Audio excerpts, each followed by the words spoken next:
시청자 여러분 안녕하십니까? VOA 뉴스입니다. 오는 20일 금강산에서 남북 이산가족 상봉행사가 다시 열립니다. 미국에 있는 이산가족들은 이 행사를 멀리서 지켜보게 됐는데 가족 상봉은 정치적인 상황과 관계없이 반드시 정기적으로 이루어져야 한다고 호소했습니다. 김칸희 기자입니다. 23년 전 미국으로 이민 온 90살의 이경주 할아버지. 1946년 공산당에 반대하는 함흥 반공 학생 시위에 참여한 후 북한군에 쫓겨 한국으로 내려갔습니다. 가족 이별은 생각조차 못했습니다. 생각 안 했죠. 그렇게 안 했죠. 이제 그때는 생각 안 했죠. 안 하는데 원래 다급하니까. 하지만 북한의 남침으로 한국 전쟁이 시작됐고 전쟁터에 나선 할아버지는 가족들과 연락이 끊겼습니다. 참혹한 전쟁 속 피난길을 떠난 어머니는 거제도에서 극적으로 만났지만 형제들은 생사조차 확인할 수 없습니다. 사남 1녀 중 막내였던 이 할아버지. 자신을 가장 많이 돌봐줬던 큰형을 만나면 꼭 하고 싶은 말이 있습니다. 그렇게 생각해요. 그러니까 참 보기 쉽지. 이제는 반갑습니다. 고맙습니다. 오는 20일 금강산에서 다시 상봉 행사가 열리지만 행사 뒤 보상을 원하는 북한 때문에 정치적 갈등이 오지 않을까 걱정했습니다. 그러면서 이산가족 상봉은 인도적 차원에서 반드시 정기적으로 이루어져야 한다고 호소했습니다.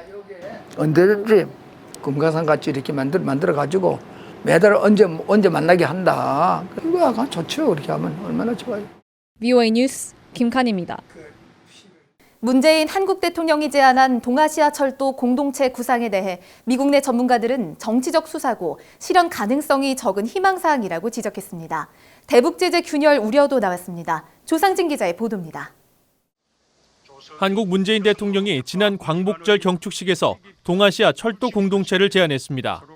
일본과 중국, 러시아, 몽골에 이어 미국까지 참여하는 경제 공동체로 동북아 평화를 이끌 것이라고 강조했습니다.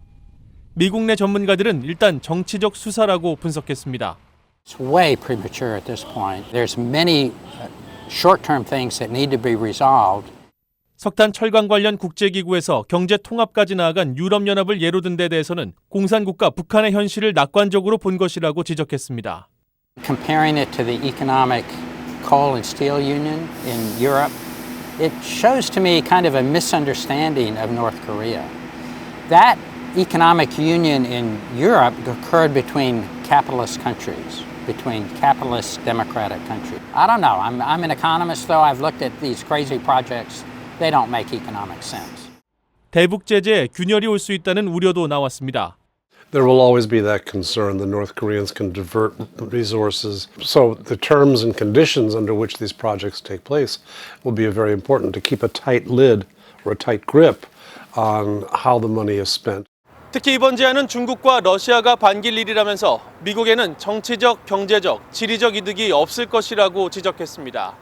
VOA 뉴스 조상진입니다. 한반도 유사시 중국이 북한 김정은 위원장을 지키기 위해 개입할 가능성을 놓고 미 국방부가 불확실하다고 평가했습니다. 미 국방부는 17일 공개된 중국군 동향 관련 2018 연례 보고서에서 한반도에서 충돌이 발생한다면 중국은 군대를 동원해 북한 난민의 유입을 막고 북한에 대한 군사 개입을 할 수 있다고 분석했습니다. 하지만 중국이 김정은을 지키기 위해 북한에 개입할지는 불분명하다고 지적했습니다. 중국이 미국을 포함해 남북한이 참여하는 사자간 종전선언을 미국 측에 전했다고 한국 국회의원들이 밝혔습니다. 중국을 방문한 한국 국회 외교통상위원회 간사단은 장혜수의 중국 전인대 외사위원회 주임과 회담한 뒤 이같이 밝히고 중국은 종전선언이 상호 신뢰에 관한 것이기 때문에 비핵화를 조기에 달성하는 방안이라는 입장을 보였다고 전했습니다. 북한의 최룡해 노동당 중앙위원회 부위원장이 쿠바를 방문해 북한과 쿠바 간 관계 강화를 논의했다고 쿠바 언론들이 전했습니다. 최 부위원장은 살바도르 발데스 국가평의회 수석 부의장과 브루노 로드리게스 외교장관 등을 만나 양국 관계 강화 방안과 국제 현안 등을 논의한 것으로 알려졌습니다.